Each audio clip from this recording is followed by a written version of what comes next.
हमें आज जानकारी हुई कि कल 3 जगह के कैमरे, 3 विधानसभा के कैमरे बंद पाए गए 12 बजे से लेकर 2:19 के बीच।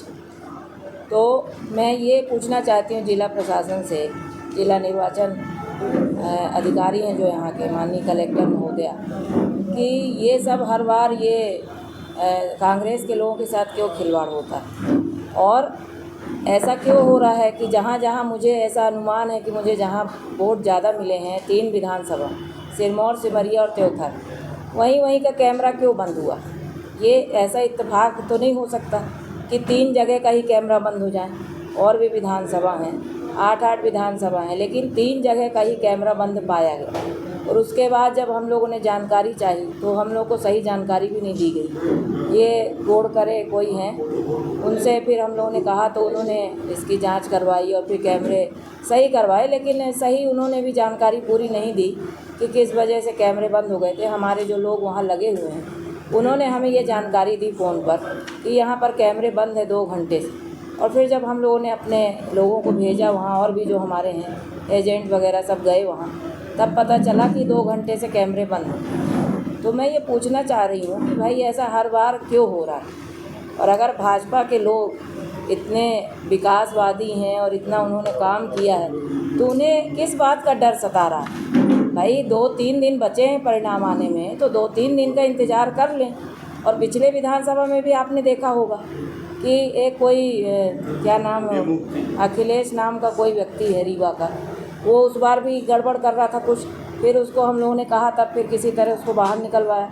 तो हर बार इस तरह की प्रतिक्रिया देखने को मिलती है।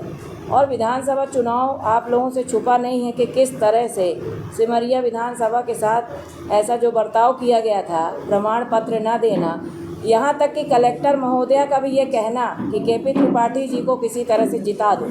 अंदर की जो बातें हैं ये खुल के बाहर आई थी, आप लोग ही जानते हैं। तो ये कहाँ का न्याय है। और जिला प्रशासन अगर भाजपा के इशारे पे काम कर रहा है तो फिर चुनाव नहीं कराना चाहिए था, वैसे ही भाजपा बन जाती।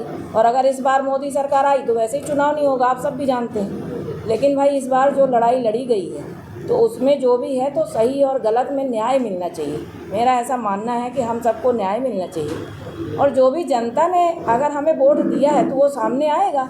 आप जनता के वोटों के साथ खिलवाड़ क्यों करना चाहते हैं। ईवीएम को हैक करना चाह रहे हैं। ये गुजरात की जो कंपनी है, गुजरात की कंपनी को है ना, हर बार उसी को क्यों दिया जाता है ये कैमरा सही करने के लिए, सुधारने के लिए, कैमरा लगाने के लिए। क्या हमारे यहाँ पर और कंपनियाँ नहीं हमारे मध्य प्रदेश में क्या कि गुजरात की ही कंपनी आएगी उसको बनाने और बिगाड़ने के लिए।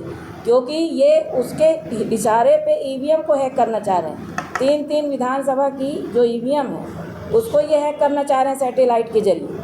तो ये सारी चीज़ें, अगर कोई भी अनियमितता पाई जाती है इसमें ईवीएम में, तो विधानसभा इसका जो जब चुनाव के परिणाम आ जाएंगे और अगर उसमें कोई भी गलती पाई जाती है तो हम सब कांग्रेस पार्टी के लोग कलेक्टर के कार्यालय के सामने कलेक्टर के खिलाफ धरना देंगे। और ये कोई ऐसी वैसी हवाई बातें नहीं, क्योंकि मुझे भी मालूम है कि शासन प्रशासन क्या कर रहा है, बहुत अच्छे से पता है। तो ये सारी चीज़ें जो भी हैं, तो दूध का दूध और पानी का पानी होना चाहिए। मेरा सिर्फ आप सबके माध्यम से ये निवेदन मैं करना चाहती हूँ कि अगर सही तरीके से चुनाव हुआ है तो सही तरीके से उसका रिजल्ट भी आने दें। इसमें किसी भी तरह की हम लोग लापरवाही बर्दाश्त नहीं करेंगे। बहुत बहुत धन्यवाद।